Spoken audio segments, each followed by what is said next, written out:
In this video, we show how to replace the fan cage assembly on a PowerEdge R770AP. Before working inside the system, read through and follow the safety guidelines to protect the system from potential damage and ensure your personal safety. For more information about safety guidelines, see the service manual at dell.com/support.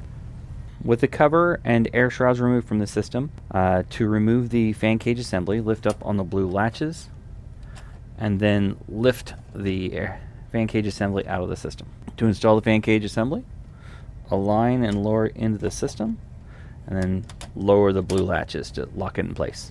For more information about the PowerEdge R770AP, visit dell.com/support.